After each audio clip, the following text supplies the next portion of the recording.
আচ্ছা, বেনজির আহমেদ যদি পুলিশ প্রধান না হতেন কিংবা ডিএমপি কমিশনার অথবা র্যাবের মহাপরিচালক কিংবা স্বরাষ্ট্রমন্ত্রী বা প্রধানমন্ত্রীর অতি আপনজন, অতি নিকটজন না হতেন, তাহলে তিনি যেভাবে জমিগুলো দখল করেছেন, সংখ্যালঘুদের উপরে চাপ দিয়ে যেভাবে তিনি জমিগুলো দখল করেছেন, যত সম্পদ তিনি গড়েছেন, হাজার হাজার কোটি টাকার মালিক হয়েছেন, সেটাকে তিনি হতে পারতেন। একটা সরকার তার গদি রক্ষার জন্য দেশ নিয়ে বাজি ধরেছে। এই রাষ্ট্র ব্যবস্থা তার সবগুলো প্রতিষ্ঠান তারা ধ্বংস করছে। আজিজ বেনজির আনার কিংবা ওই 4 এমপি যারা এখন মালয়েশিয়ার বাজারটা ধ্বংস করছে, এরা কেউ বিচ্ছিন্ন ব্যাপার নয়। আমাদের সাবেক আইজিপি বেনজির আহমেদ এই যে এত এত অর্থ কোটির মালিক হয়েছেন, পেছনে দেশের টাকা অবৈধভাবে বিদেশেও পাচার করেছেন, বিভিন্ন কারণে সম্পদ তৈরি করেছেন। তো এই বিষয়ে এর পেছনে এই বেনজির আজিদরা তৈরির পেছনে কে মূল মাস্টার মাইন্ড, কারা তৈরি করেছে, এই বিষয়ে সচিব ভাইয়ের একটা গুরুত্বপূর্ণ রয়েছে। তার সাথে সাথে এই বেনজির আজিরের ব্যাপারে জুনায়েদ সাকিব ভাইয়ের কিছু কথা রয়েছে, যেগুলো আপনি শুনলে হয়তো অবাক হবে যাবেন। চলুন আমরা দেরি না করে সেই ভিডিওটা আগে দেখে আসি। আইনি ব্যবস্থা কিংবা জেনারেল আজিজের বিরুদ্ধেও আইনি ব্যবস্থায় সরকার সম্মতি দিচ্ছে কেন? এখন ওনারা খেলা দেখানোর জন্য সেজেছেন, দুই দিকেই খেলেন। বাংলাদেশের অবস্থা কি আপনারা সবাই দেখেছেন। একটা সরকার তার গদি রক্ষার জন্য দেশ নিয়ে বাজি ধরেছে। এই রাষ্ট্র ব্যবস্থা তার সবগুলো প্রতিষ্ঠান তারা ধ্বংস করছে। আজিজ বেনজির আনার কিংবা ওই 4 এমপি যারা এখন মালয়েশিয়ার বাজারটা ধ্বংস করছে, এরা কেউ বিচ্ছিন্ন ব্যাপার নয়। সন্দেহাতীতভাবে আদালতে যেভাবে প্রমাণিত হয়, সেইভাবে প্রমাণিত হয়েছে যে এরা বিনা ভোটে ক্ষমতায় থাকতে গিয়ে রাষ্ট্রের প্রত্যেকটি প্রতিষ্ঠানের কর্তা ব্যক্তিদেরকে অন্যায়ভাবে সুবিধা দিয়ে তারা যাতে তাদের ক্ষমতায় রাখে সেই ব্যবস্থাটা করেছে। ডিলটা এরকম, আমরা বিনা ভোটায় আপনাদেরকে ক্ষমতায় রাখবো, আর তার বিনিময়ে আমরা চুরি, দুর্নীতি, লুটপাট করে ধন সম্পদ আহরণ করব। সেইটা এখন থলের বিড়াল বেরিয়ে গেছে। জেনারেল আজিজের ক্ষেত্রেও বেরিয়ে গেছে, বেনজির সাহেবের ক্ষেত্রেও বেরিয়ে গেছে, কিংবা আনার সাহেবরা যারা এমপি হন, আওয়ামী লীগ যাদের এমপি বানায় বিনা ভোটে, তারা কিভাবে 21টি মামলা ওই 9 সাল থেকে 14 সালে তারা সবগুলো মামলা খারিজ করিয়ে নিতে পারেন, যখন একই সময়ে দেশের অন্যতম বৃহৎ রাজনৈতিক দল বিএনপি চেয়ারপারসন বেগম খালেদা জিয়াকে জেল দেওয়া হয়, 5 বছরের সাজা 10 বছর করা হয়। এই বৈপরীত্যটাও আজকে খুব পরিষ্কার জায়গায়। এই যে একটা বন্দোবস্ত, এই বন্দোবস্ত হচ্ছে ফ্যাসিস্ট বন্দোবস্ত। রাষ্ট্র ক্ষমতা ব্যবহার করে ক্ষমতায় থাকো, ধন সম্পদ আহরণ করো, ভোট বাতিল করে দাও। তার সহযোগী যারা, তারা চুরি করছেন। অনেকেই হয়তো ভাবছেন যে আচ্ছা, তাহলে বেনজিরের বিরুদ্ধে এখন এই ক্রোক পরোয়ানা, বেনজিরের বিরুদ্ধে এখন আইনি ব্যবস্থা, কিংবা জেনারেল আজিজের বিরুদ্ধেও আইনি ব্যবস্থায় সরকার সম্মতি দিচ্ছে কেন? ওবায়দুল কাদের সাহেব বিরোধী দলের হাত পা বেঁধে জেলখানায় পাঠিয়েছেন, যাতে স্টেডিয়ামে একাই খেলতে পারেন। তো এখন ওনারা খেলা দেখানোর জন্য সেজেছেন, দুই দিকেই খেলেন। একবার এইদিকে খেলেন, আবার নিজেরাই ওইদিকে খেলেন। আমরা দেখতে পেলাম বেনজির সাহেবের বিরুদ্ধে ক্রোক পরোয়ানা জারি হলো।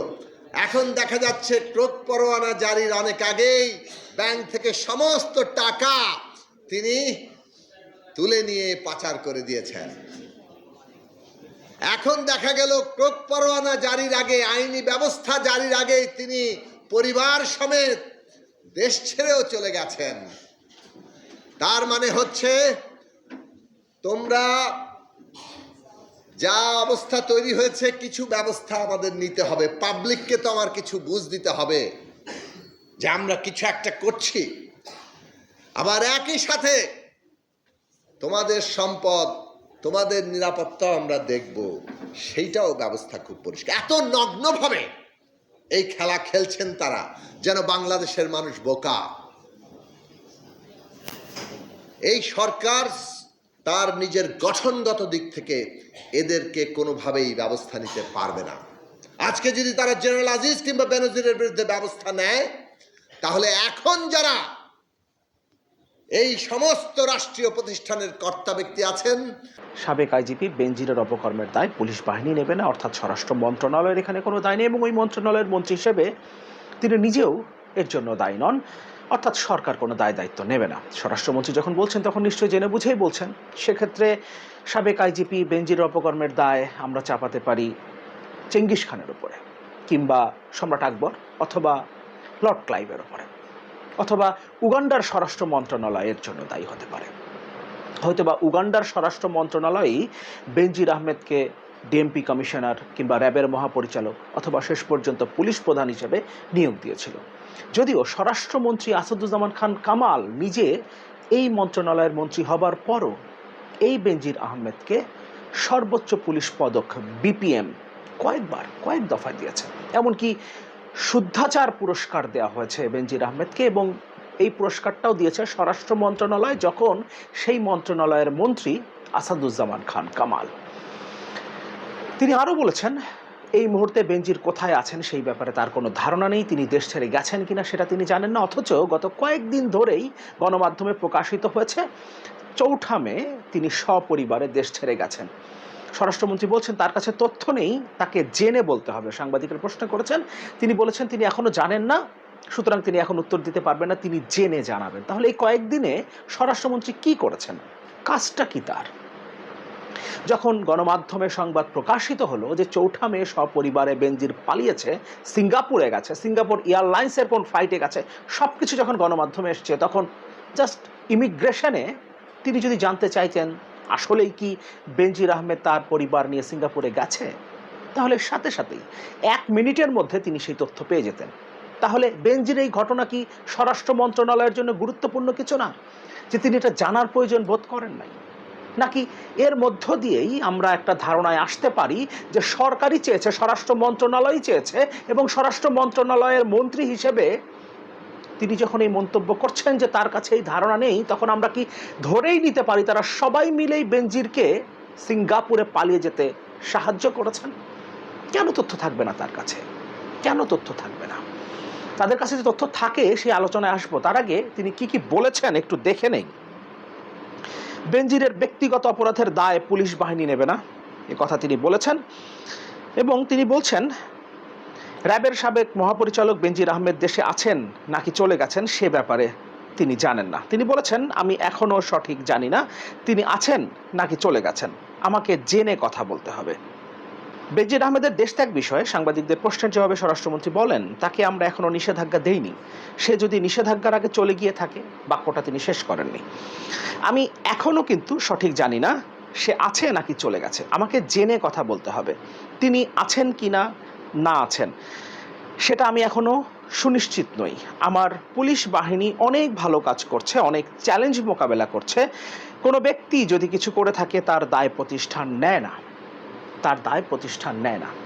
আচ্ছা, বেনজির আহমেদ যদি পুলিশ প্রধান না হতেন, কিংবা ডিএমপি কমিশনার অথবা র্যাবের মহাপরিচালক, কিংবা স্বরাষ্ট্রমন্ত্রী বা প্রধানমন্ত্রীর অতি আপনজন, অতি নিকটজন না হতেন, তাহলে তিনি যেভাবে জমিগুলো দখল করেছেন, সংখ্যালঘুদের উপরে চাপ দিয়ে যেভাবে তিনি জমিগুলো দখল করেছেন, যত সম্পদ তিনি গড়েছেন, হাজার হাজার কোটি টাকার মালিক হয়েছেন, সেটাকে তিনি হতে পারতেন।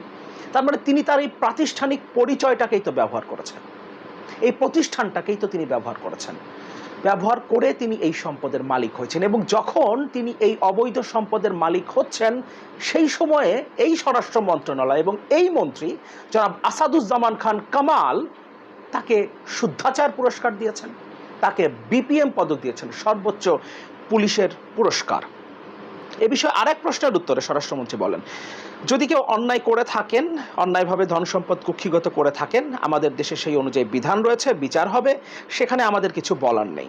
সে কি দোষ করেছে কি না দোষ করেছে সেগুলো আমাদের কাছে এখনো কোনো তথ্য নাই, এখনো কোনো তথ্য নাই।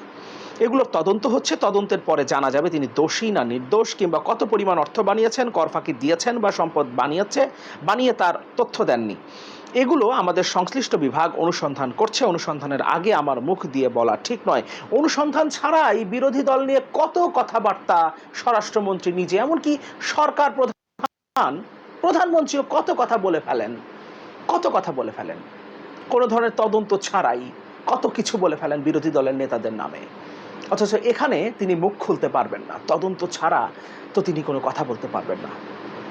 এবং তার বিচার হবে কিনা সেটাও নির্ধারণ করবে আদালত, তিনি জেলে যাবেন কিনা এটাও নির্ধারণ করবে আদালত, আমাদের স্বাধীন বিচার ব্যবস্থা। এই কথা বলেছেন আবার সরকারি দলের সাধারণ সম্পাদক। যাই হোক, সেই আলোচনায় যাচ্ছি না, আমরা স্বরাষ্ট্রমন্ত্রীর বক্তব্যেই থাকি। স্বরাষ্ট্রমন্ত্রী বলেছেন তার কাছে তথ্য নেই, কিন্তু তিনি এই তথ্যটা 1 মিনিটের মধ্যে পেতে পারতেন, কিন্তু তিনি এই তথ্যটা নেননি, কিংবা তিনি জানেন, তার জানবার কথা, আসলে অজানা থাকবার কথা না। কারণ আমরা দেখেছি 28 অক্টোবরের আগে, এই যে নির্বাচন গেল কয়েকদিন আগে 2024 সালের 7 জানুয়ারি নির্বাচনের সার্কাস, তার আগে 28 অক্টোবরের পর বিরোধী দলের নেতাদেরকে যেভাবে গ্রেফতার করা হয়েছে, সবাই কিন্তু তার বাড়ি থেকে গ্রেফতার করা হয়নি, কাউকে কাউকে তাদের আত্মীয়ের বাড়ি থেকে গ্রেফতার করা হয়েছে। সেই তথ্য তাদের কাছে চলে এসছে, কিন্তু বেনজির আছে কিনা, যাকে নিয়ে তদন্ত চলছে, 3 সদস্যের কমিটি গঠন করেছে দুদক, 23 এপ্রিল তিনি চৌঠাবে দেশ ছেড়ে পালিয়ে গেছেন, এবং এখন পর্যন্ত জুন মাসে এসেও স্বরাষ্ট্রমন্ত্রীর কাছে সেই তথ্য নাই, 1 মাস পার হয়ে যাবার পরও। কেন? অবশ্যই তথ্য আছে, আমরা ধরে নিতে পারি তথ্য আছে। 2015 সালে মাহমুদুর রহমান মান্নাকে গ্রেফতার করা হয়েছিল তার এক আত্মীয়ের বাসা থেকে রাত 3টার সময় তাকে গ্রেফতার করা হয়েছে তার এক আত্মীয়ের বাসা থেকে, অর্থাৎ তিনি তার নিজের বাসায় ছিলেন না, এবং তাকে গ্রেফতার করা হতে পারে এটা জেনে তিনি বেশ কয়েকটা বাসা পরিবর্তন করে শেষ পর্যন্ত তার এক আত্মীয়ের বাসায় বনানীতে থাকার সিদ্ধান্ত নিয়েছিলেন। সেখানে গিয়ে তাকে গ্রেফতার করা হয়, যদিও গ্রেফতার করা হয়নি, প্রথমে তাকে গুম করা হয়, তারপর 22 ঘন্টা পর তাকে গ্রেফতার দেখানো হয়েছিল, প্রথমে তাকে গুম করা হয়। তাহলে এই তথ্যগুলো আপনারা 1 মিনিটের মধ্যে, 1 নিমিষের মধ্যে পেয়ে যান। মাহমুদুর মান্নার কথা বলছিলাম, তারপর তাকে 22 মাস, প্রায় 2 বছর কারাভোগ করতে হয়েছে, অথচ সেই মামলায় এখন পর্যন্ত চার্জশিট পর্যন্ত দেওয়া হয়নি, অর্থাৎ কোনো অভিযোগ গঠন করতে পারেনি, অথচ তাকে 2 বছর জেল খাটতে হয়েছে। আর ওবায়দুল কাদের এখন বলছেন আদালত যদি মনে করে বেনজিরকে জেলে যেতে হবে তাহলে তিনি জেলে যাবেন, আদারওয়াইজ তিনি জেলে যাবেন না। এখন আসি স্বরাষ্ট্রমন্ত্রী কিংবা স্বরাষ্ট্র মন্ত্রণালয় আসলে কিভাবে বেনজিরকে সাহায্য করেছে, তিনি যে সম্পদের পাহাড় গড়েছেন সেই সম্পদের পাহাড় গড়তে। আমরা এই জায়গাটা একটু দেখি।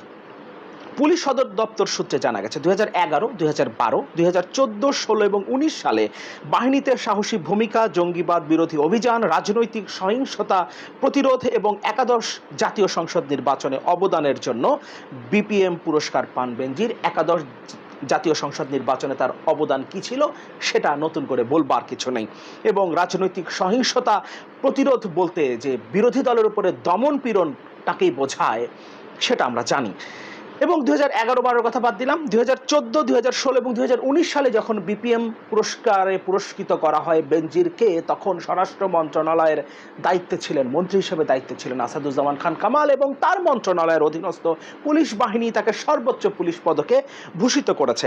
স্বরাষ্ট্র মন্ত্রণালয়ের জননিরাপত্তা বিভাগ থেকে 2020-21 সালে তাকে শুদ্ধাচার পুরস্কার দেয়, অথচ দুদকের তথ্য অনুযায়ী তিনি ও তার পরিবার 2020 ও 2021 সালে প্রায় 87.9 একর জমি কিনেছিলেন। যে বছর তাকে শুদ্ধাচার পুরস্কার দিচ্ছে স্বরাষ্ট্র মন্ত্রণালয়, অর্থাৎ আসাদুজ্জামান খান কামালের মন্ত্রণালয়, যিনি এখন দায়িত্ব অস্বীকার করছেন। পুলিশ বাহিনীর কোনো দায় নেই, তার মানে স্বরাষ্ট্র মন্ত্রণালয়ের কোনো দায় নেই, এবং মন্ত্রী হিসেবে তার কোনো দায় নেই। এবং আমরা যে কারণে ধরে নিলাম নিশ্চয়ই দায় লর্ড ক্লাইভ কিংবা চেঙ্গিস খানের অথবা উগান্ডার স্বরাষ্ট্র মন্ত্রণালয়ের, তিনি কিন্তু দায় এড়িয়ে যাচ্ছেন এখন, কিন্তু তিনি কিন্তু পুরস্কারে ভূষিত করেছিলেন, শুদ্ধাচার পুরস্কার দিয়েছিলেন, এবং এটা স্বরাষ্ট্র মন্ত্রণালয়ের জননিরাপত্তা বিভাগ থেকে। এবং স্বরাষ্ট্র মন্ত্রণালয়ের অধীনস্থ পুলিশ বাহিনী তাকে 5 বার বিপিএম পুরস্কারে পুরস্কৃত করেছে, এবং তার মধ্যে 3 বার যখন স্বরাষ্ট্রমন্ত্রীর দায়িত্ব পালন করছেন আসাদুজ্জামান খান কামাল। তার মানে এই সব কিছুই আসলে একটার সাথে সংযুক্ত। স্বরাষ্ট্র মন্ত্রণালয়, পুলিশ বাহিনী এবং মন্ত্রণালয়ের দায়িত্ব যিনি আছেন। আচ্ছা, আমরা ধরে নেই আসাদুজ্জামান খান কামালের কাছে কিংবা স্বরাষ্ট্র মন্ত্রণালয়ের কাছে কোনো তথ্য ছিল না, এত যে অপরাধ করছেন বেনজির। দেখেন, সাবেক আইজিপি বেনজির আহমেদ এই যে অর্থ করি এত কিছু মালিক হয়েছেন, যেভাবে অবৈধভাবে অনেকগুলো রাষ্ট্র ক্রোক করছে, অনেকগুলোকে হস্তক্ষেপ করছে বা তার সম্পত্তি বাজেয়াপ্ত করছে অনেকভাবে করছে, যেভাবে পারছে করছে। তো তার সাথে সাথে অনেকগুলো টাকা আবার বাইরেও পাচার করেছে, বিভিন্ন খানেতে সে তৈরি করেছে। এই বিষয়গুলো নিয়ে অনেকগুলো বিষয় নিয়ে তার পেছনে কারো রয়েছে, কে হতে পারে, এই বিষয়গুলো নিয়ে কিন্তু সজীব ভাই অনেকগুলো কথা বলছেন। তার সাথে সাথে জুনায়েদ সাকি সাহেব যে কথাগুলো বলছেন সেই বিষয়গুলোতে আপনি আসলে একমত কিনা জানিয়ে দিন কমেন্ট বক্সে। ভালো থাকুন, সুস্থ থাকুন, আল্লাহ হাফেজ।